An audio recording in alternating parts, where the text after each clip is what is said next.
കൊല്ലത്ത് വിവാഹ സൽക്കാരത്തിനിടെ കാറ്ററിംഗ് തൊഴിലാളികൾ സാലഡിന് വേണ്ടി തമ്മിലടിച്ചു. കൊല്ലം ഇരവിപുരം പിണക്കലിലെ രാജധാനി ഓഡിറ്റോറിയത്തിലായിരുന്നു സംഭവം. ചിലർക്ക് സാലഡ് കിട്ടാതെ വന്നത് ചോദ്യം ചെയ്തതായിരുന്നു ആക്രമണത്തിന് കാരണം. സംഭവത്തിൽ 4 പേർക്ക് പരിക്കേറ്റു.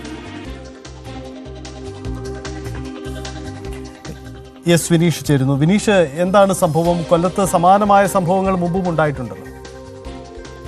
തീർച്ചയായും സുജിത്ത്, കഴിഞ്ഞ ദിവസമായിരുന്നു ഇത്തരത്തിലൊരു സംഭവം ഉണ്ടായത്. കഴിഞ്ഞ ദിവസം കൊല്ലത്ത് കല്യാണ ആഘോഷത്തിനിടയിൽ ഉണ്ടായ സംഭവമാണ്. വിവാഹത്തിൽ പങ്കെടുത്തവർക്കെല്ലാം ബിരിയാണി വിളമ്പിയ ശേഷം കാറ്ററിംഗ് തൊഴിലാളികൾ ആഹാരം കഴിക്കാനായി ഇരുന്നിരുന്നു. ഇവർ പരസ്പരം വിളമ്പിയ ബിരിയാണിക്കൊപ്പം ചിലർക്ക് സാലഡ് കിട്ടാതെ വന്നു.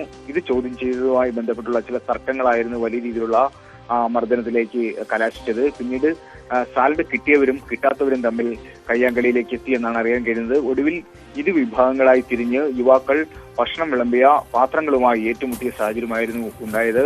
അക്രമത്തിൽ 4 പേർക്കാണ് പരിക്കേറ്റിരിക്കുന്നത്. പോലീസ് എത്തിയാണ് ഈ സംഘർഷത്തിന് അയവ് വരുത്തിയതെന്നാണ് അറിയുന്നത്. എല്ലാവർക്കും തലയ്ക്കാണ് പരിക്കേറ്റത്. ഇന്നലെ ഉച്ചയോടെ തട്ടാമല പണക്കൽ ഭാഗത്തെ ഓഡിറ്റോറിയത്തിലാണ് അക്രമം നടന്നത്. പരിക്കേറ്റവരെ കുട്ടിക്കടയിലെ സ്വകാര്യ ആശുപത്രിയിലും പ്രവേശിപ്പിച്ച സാഹചര്യം ഉണ്ടായിരുന്നു. എന്നാൽ ഈ സംഭവവുമായി ബന്ധപ്പെട്ട് വധുവരന്മാരുടെ ആളുകളുമായി യാതൊരു ബന്ധവുമില്ല, ഇവർ ഉൾപ്പെട്ടിട്ടുമില്ല എന്നാണ് ഈ വീട്ടുകാർ പറയുന്നത്. ഇന്ന് 2 കൂട്ടരെയും ഈ പോലീസ് സ്റ്റേഷനിലേക്ക് വിളിപ്പിച്ചിട്ടുണ്ട്. അടിയുണ്ടാക്കിയവർക്കെതിരെ കർശനമായ നടപടി സ്വീകരിക്കുമെന്നാണ് അറിയുന്നത്. കൊല്ലത്ത് കാറ്ററിംഗ് തൊഴിലാളികൾ ഏറ്റുമുട്ടി രാജധാനി ഓഡിറ്റോറിയത്തിൽ സംഭവം. സാലഡ് കിട്ടിയില്ല എന്നതാണ് പരാതി. 4 പേർക്ക് പരിക്കേറ്റു.